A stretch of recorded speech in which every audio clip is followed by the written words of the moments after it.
Hi guys.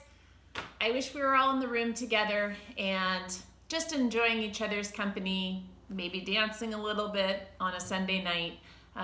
But we'll be back doing that soon enough. Until then, though, I wanted to share something with you. A couple months ago, Pastor Jen and Andy asked if I would do a little message, and then we had a big windstorm and it ended up being canceled, but I thought, why not go ahead and share it anyway right now? So I have this book and it is called Enemy Pie, and I'm going to read it, and then I thought I'd just share some ideas that I had about it because it's really good. And it was actually my daughter, and many of you have met Hannah before. She's the one that recommended it. And I just think it's amazing. But before I read it, and I want to show you the pictures when we're doing that also, I want you to think for a minute, what would be in a pie that's called enemy pie? I love pie. It's one of my favorite kinds of desserts. And in fact, maybe the best thing that I bake is a lemon pie. And I actually made one for our son Garrett, and you guys know Garrett, and I have a little bit here. And so this is my favorite. I mean, I could eat this every day. It's so good. So many good things in this. Lemons, fresh lemons, sugar, flour, eggs, and then all together it just makes this delicious like lemon pudding with this amazing flaky crust. It's so good. So that's what's in my lemon pie. But what would be in something called enemy pie? The word enemy, that's a sad word to even think about. And I can't imagine the ingredients that would be in an enemy pie. Or if you were making a pie for someone you didn't like what would you put in it? So take a minute and think. All the nastiest ingredients would probably go in something like that.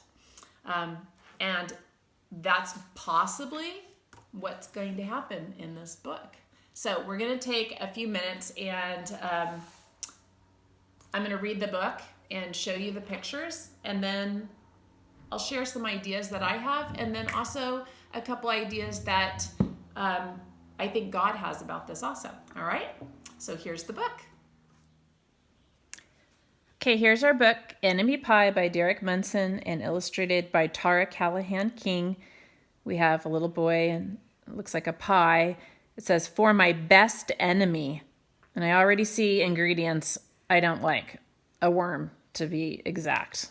That is not something I would want to find in my pie. Enemy Pie. It should have been a perfect summer. My dad helped me build a tree house in our backyard. My sister was at camp for 3 whole weeks, and I was on the best baseball team in town. It should have been a perfect summer, but it wasn't. It was all good until Jeremy Ross moved into the neighborhood right next door to my best friend Stanley. I did not like Jeremy Ross. He laughed at me when he struck me out in baseball game. He had a party on his trampoline, and I wasn't even invited. But my best friend Stanley was. Jeremy Ross was the one and only person on my enemy list. I never even had an enemy list until he moved into the neighborhood. But as soon as he came along, I needed one, and I hung it up on my treehouse where Jeremy Ross was not allowed to go.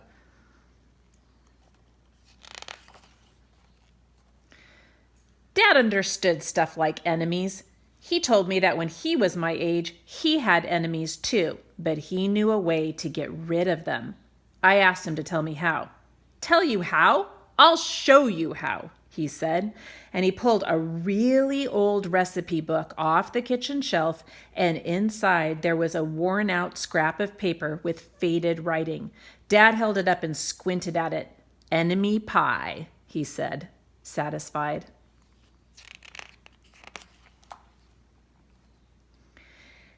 You may be wondering what exactly is an enemy pie. I was wondering too, but Dad said the recipe was so secret he couldn't even tell me. I decided it must be magic, and I begged him to tell me something, anything. I will tell you this, he said. Enemy pie is the fastest known way to get rid of enemies. Now, of course, this got my mind working. What kinds of things, disgusting things, would I put into a pie for an enemy? I brought Dad some weeds from the garden, but he shook his head. And I brought him earthworms and rocks, but he didn't think he needed those. I gave him the gum I'd been chewing on all morning, and he gave it right back to me. I went out to play alone. I shot baskets until the ball got stuck on the roof. I threw a boomerang that never came back to me, and all the while I listened to the sounds of my dad chopping and stirring and blending the ingredients of enemy pie. This could be a great summer after all. Enemy pie was going to be awful. I tried to imagine how horrible it must smell, or worse yet, what it would look like. But when I was in the backyard looking for ladybugs, I smelled something really, really, really good. And as far as I could tell, it was coming from our kitchen. I was a bit confused. I went in to ask Dad what was wrong. Enemy pie shouldn't smell this good. But Dad was smart. If enemy pie smelled bad, your enemy would never eat it, he said. I could tell he had made enemy pie before. The buzzer rang, and I had put on the oven mitts and pulled the pie out of the oven. It looked like plain old pie. It looked good enough to eat. I was catching on. But still, I wasn't really sure how this enemy pie worked. What exactly did it do to enemies? Maybe it made their hair fall out, or their breath stinky. Maybe it made bullies cry. I asked Dad, but he was no help. He wouldn't tell me a thing. But while the pie cooled, he filled me in on my job. He talked quietly. There is one part of enemy pie that I can't do. In order for it to work, you need to spend a day with your enemy. Even worse, you have to be nice to him. It's not easy, but that's the only way enemy pie can work. Are you sure you want to go through with this? Of course I was.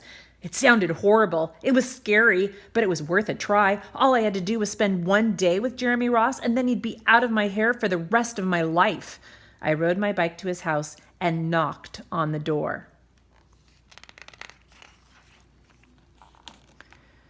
When Jeremy opened the door, he seemed surprised. He stood on the other side of the screen door and looked at me, waiting for me to say something. I was nervous. "Can you play?" I asked. He looked confused. "I'll go ask my mom," he said, and he came back with his shoes in his hand. His mom walked around the corner to say hello. "You boys stay out of trouble," she said, smiling.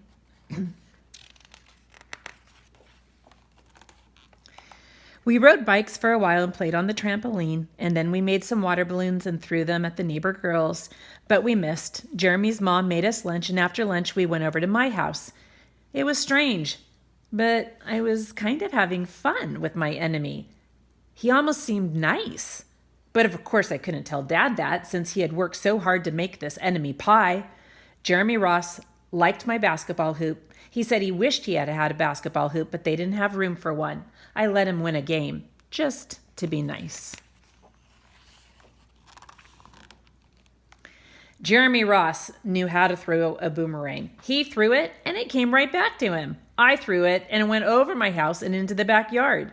When we climbed over the fence to find it, the first thing Jeremy noticed was my tree house.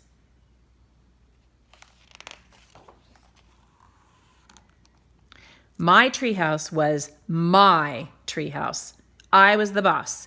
If my sister wanted in, I didn't have to let her. If my dad wanted in, I didn't have to let him. And if Jeremy wanted in, "Can we go in?" he asked. I knew he was going to ask me that, but he was the top person, the only person on my enemy list, and enemies aren't allowed in my treehouse. But he did teach me how to throw a boomerang, and he did have me over for lunch, and he did let me play on his trampoline. He wasn't being a very good enemy. "Okay," I said, "but hold on." I climbed up ahead of him and tore the enemy list off the wall. I had a checkerboard and some cards in the treehouse, and we played games until my dad called us down for dinner. We pretended we didn't hear him, and when he came out to get us, we tried to hide from him, but somehow he found us.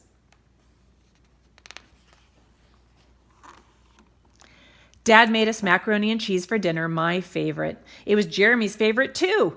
Maybe Jeremy Ross wasn't so bad after all. I was beginning to think that maybe we should just forget about enemy pie. But sure enough, after dinner, Dad brought out the pie, and I watched as he cut the pie into 8 thick slices. "Dad," I said, "it sure is nice having a new friend in the neighborhood." I was trying to get his attention and trying to tell him that Jeremy Ross was no longer my enemy, but Dad only smiled and nodded. I think he thought I was just pretending.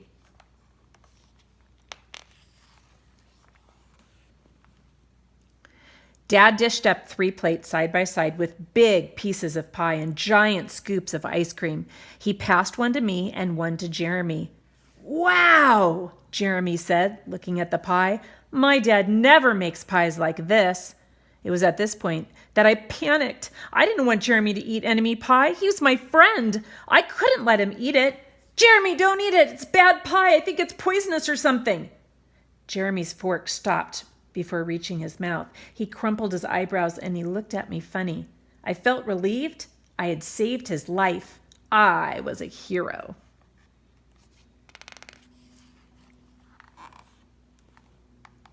"If it's so bad," Jeremy asked, "then why has your dad already eaten half of it?"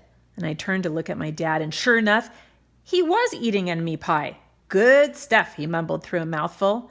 And that was all he said. I sat there watching them eat enemy pie for a few seconds. Dad was laughing, Jeremy was happily eating, and neither of them was losing any hair. It was safe enough, so I took a tiny taste. Enemy pie was delicious. After dessert, Jeremy rode his bike home, but not before inviting me over to play on his trampoline in the morning. He said he'd teach me how to flip. As for enemy pie, I still don't know how to make it. I still wonder if enemies really do hate it, or if their hair falls out, or their breath turns bad. But I don't know if I'll ever get an answer, because I just lost my best enemy. The end.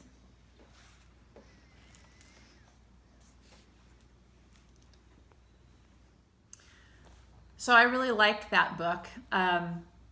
It makes me think, have you ever had an enemy? Had somebody that maybe you thought, I don't like them, I don't get along with them, they bother me, they irritate me, and then later they ended up becoming a friend? Maybe think about that for a second.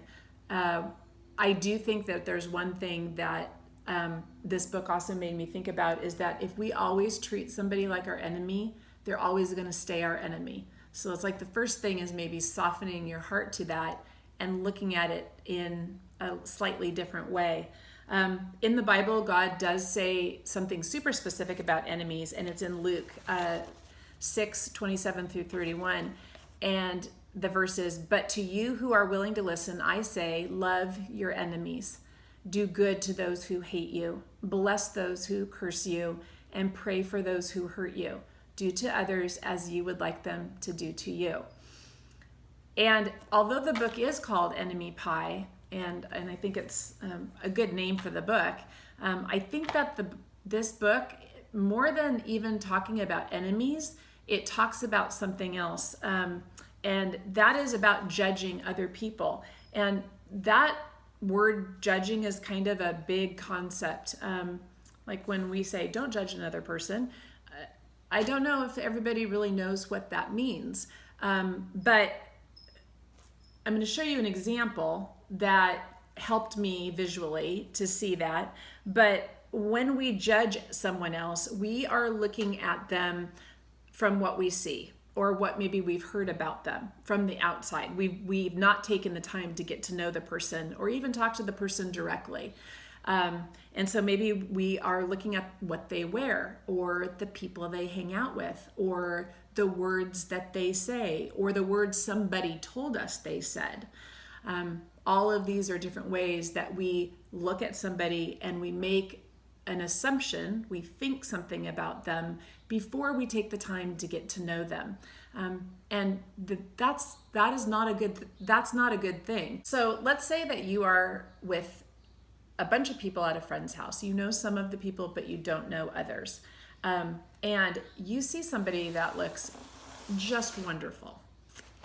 Here's my all-time favorite cereal, Lucky Charms. Just love the marshmallows in there.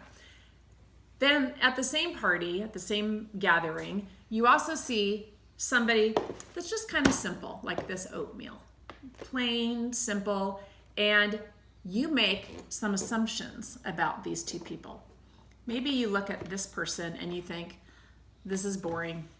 I know people like this and they don't have anything interesting to say.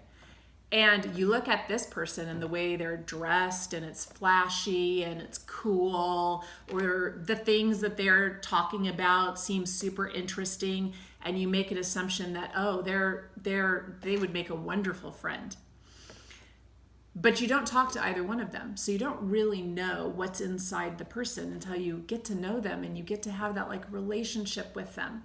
And let's pretend that you did go and you started talking to both of these people, and you sat down with the person that you thought, I don't know if they're going to be a good friend, they don't look like I would like them at all, and you peek inside and you start talking and having conversations with them. And then you do the same thing with the person that you think is going to be so cool and you want to get to know them.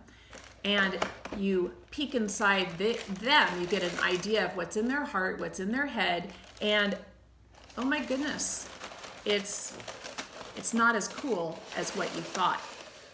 It ends up being something totally different than what you expected. And the person that you thought you weren't going to care very much for, this person ends up being just the sweetest, most delicious friendship that you would have missed out on if you had not taken a minute to open that door and really get to know the person. So judging somebody like Jeremy Ross in Enemy Pie, that really prevents us from like getting to know somebody and possibly even having some of the best relationships and friendships that we could ever have in our life. Tying this into what Jesus thinks about it all, Jesus came for everybody, for all of humanity. He didn't come for just the nice people. He didn't come for just the friendly people. That's kind of hard to even comprehend, that he came for everybody. He came for everybody. 2 Corinthians 5:15 says, he died for everyone so that those who receive his new life will no longer live for themselves. Instead, they will live for Christ, who died and was raised for them. When we judge somebody, we end up taking away that person's value. We take away who they really are, and we end up putting a label on that person that we think they are. The person that you might think is an enemy, or even someone you just don't like very much, somebody that maybe irritates you a little bit or a lot, that person is precious to God. That person's important to God. He loves them and he wants them to get a chance to know him. So if that person doesn't know Jesus and you do know Jesus, you have the opportunity to be a light to that person. And so instead of making a judgment and maybe not going and investing or talking to them or putting a label on them saying that they're irritating to you, you take off that label and you keep the label that God has on them, which is that they are loved and they are precious, just like you are loved and you are precious and I'm loved. So when we hold back judgment and we take the time to really peek inside and get to know the person that's inside, not only do we give them a blessing, right, of our friendship and our kindness, which is something that is, kindness is is huge, and I think a pretty easy thing to give away. But not only do we give them a blessing, we end up getting blessed for that also. Luke 6:37 and 38 says, "Do not judge others, and you will not be judged. Do not condemn others, or it will all come back against you. Forgive others, and you will be forgiven. Give, and you will receive. Your gift will return to you in full, pressed down, shaken together to make room for more, running over and poured into your lap. The amount you give will determine the amount you get back. The measure you give will be the measure that you get back." That's astounding to me. That's just amazing, right? So not only are we blessing other people when we hold back judgment and we invest in them and get to know them, but we end up getting blessed also. Perhaps you can be a person to show God's light to others, reserving judgment, showing kindness, taking the time to get to know them. And one of the very first steps to being that light is to try to look at other people through God's eyes, where we're looking at all the good and all the potential that everybody has, and focusing on the value that each of us has in Christ. And I am so grateful that so many people have withheld judgment of me and looked at me thinking of my potential and my good. It makes me just overwhelmed with thankfulness and gratitude. And so the least I can do is to do the same back for other people, right? It seems like an easy way to be a good friend. And that's kind of what I wanted to share today. I miss you all so much, and I look forward to when we get to see each other face to face. Okay, be safe. Love you, love you.